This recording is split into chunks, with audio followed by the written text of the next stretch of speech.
Hello and welcome to my video. I'm going to show you my idea for an EMC farm. It's quite big. Turn on creative for a second. But it's got a couple of different elements, which I'll explain to you now. This started off as a series of Mark I energy collectors. But the Mark IIIs are a hell of a lot faster, so I started using those.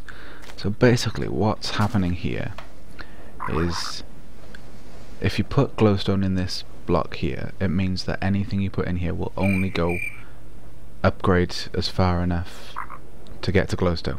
That's it. And when you have a chest next to it, the glowstone automatically gets put in here. And it's getting taken out of the chest there, as you can see. And then it's sent into this energy condenser, which is turning it back into glowstone dust. So each glowstone block is turned into 4 glowstone dust, which means you end up with a hell of a lot of glowstone dust.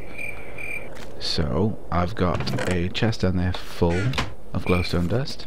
This is starting to fill up with glowstone blocks, and once that's full it'll just keep on going into the condenser, meaning I'll have a self-refilling supply of glowstone blocks for one.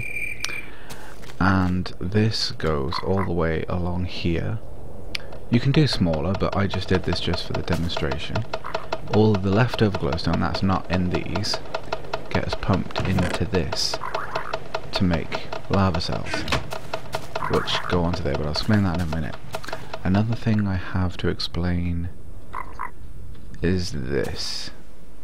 These are transposers with the redstone tube connected to a timer down by there, which is the clicking you heard just now.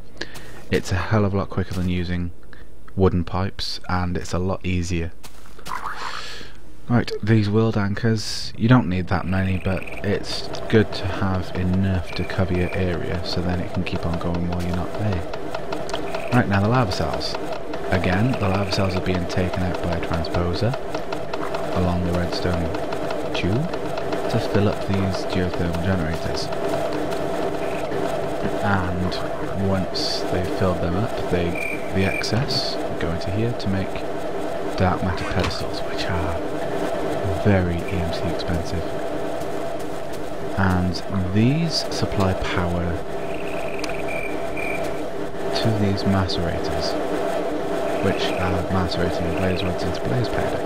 You get 5 blaze powder per blaze rod, so you get a lot of excess blaze powder, which is also going in here to make dark matter pedestals. So basically, down by here I have blaze rods being made from blaze powder, because you only need 2 blaze powder to make 1 blaze rod, so for every blaze rod you go through, you get 2.5 back in EMC value. So obviously there's going to be a lot more EMC than you need, so it's very, very useful.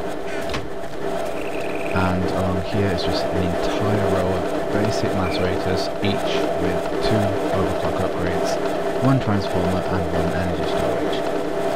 And I have transposers here, all taking out blaze powder. The blaze rods need to go in from the top, otherwise they won't go in the right slot. And of course there are more than you need, so the excess go in here to make diamond blocks. And that's a lot of diamond blocks. Right, this is how you send the pulses along the pipe. So here we have a timer set on the fastest frequency, a little bit of red alloy wire there, and a stone jacketed cable by here, just to give the pulse, and that'll go along the entire length of the pipe. This is on a slow tick, I think it's 1 per 2 seconds. Yeah. So this will go 1 tick every 2 seconds, and this is just going to take out 1 glowstone each, 1 blaze powder each time. Because if it goes faster, it makes a lot of noise like this, and it just tends to bunch up by there. So as long as these don't slow down because they're too full, which for the most part doesn't happen, then you're okay. The only thing that I've done here which should have been done different is these geothermal generators. I should have had double the amount for the number of macerators I've got. I've got too many, so that means there's not quite enough power for all of them, which is why this one is going so slowly. There's no power there at all, but some of them go fine. But that's something to do when you're actually building one in real life, so that's not a problem. Here, this is another energy condenser. Basically, this was filling up far too fast with glowstone dust, and the glowstone dust ended up going along here, which I do not need. So I put an extra bit of pipe here, so that the overflow will go into here and make diamond blocks. It's useful, but you've still got to be careful. Every now and again you might catch a bit of glowstone dust going on, which is why ideally you'd have more than 2 transposers on there to take out the lava cells.